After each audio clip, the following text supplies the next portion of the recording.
खुलुमबाय बिद्यारनियाव चेनेलाव गासैखौबो बरायबाय। आंनि चेनेलखौ साबस्क्राइब खालामाखैबा साबस्क्राइब खालामनाय आरो बे खाथिनि बेल आइकन बेलखौबो थुनानै होदो जाहाथे गोदान भिडिअआ सिगांग्रो नटिफिकेसन मोननाय बायदि।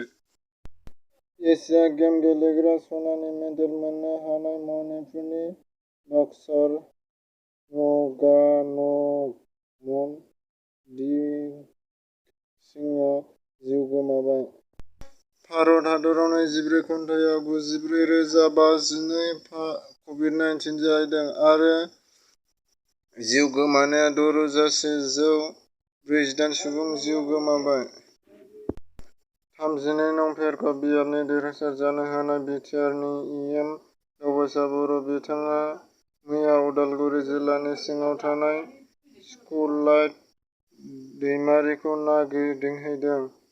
नायगिदिंनाय बे स्कुललाइट दैमारिनि माथावरिया साननैसोनि उनाव बानायानो आखाइयाव लानाय जायो होननानै खौरांगिरि सिगाङाव फोरमायदों।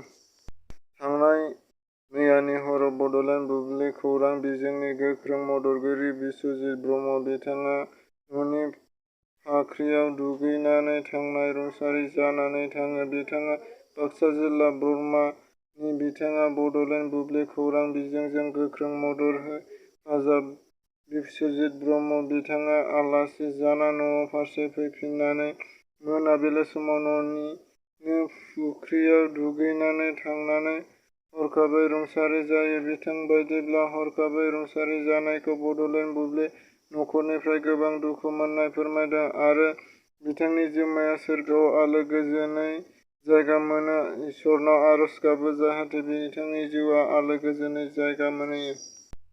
5G गेलेनो जानबुं मोनिनि सासे चिरां रुनिकाटा थानानि 16 बोसोर बैसोनि गथ'आ गावनि जिउखौ फोजोबनानै लानो गोनां जादों। गबिन्द बसुमतारीआ जेब्लासिम आसाम बिधान सभा मिनिस्टारनि बिबानखौ मोना अब्लासिम बि टि सि नि खुंथाइ लेङाइ गाहाय खुंगिरि महरै थागोन। बे बाथ्राखौ बुंदों बि टि सि नि सि एम प्रमद बर'आ। आसामाव गोदानै कर'ना भाइरास मोननाया 24 घन्टानि गेजेराव 3,751 आरो जिउ गोमानाया 55 जन।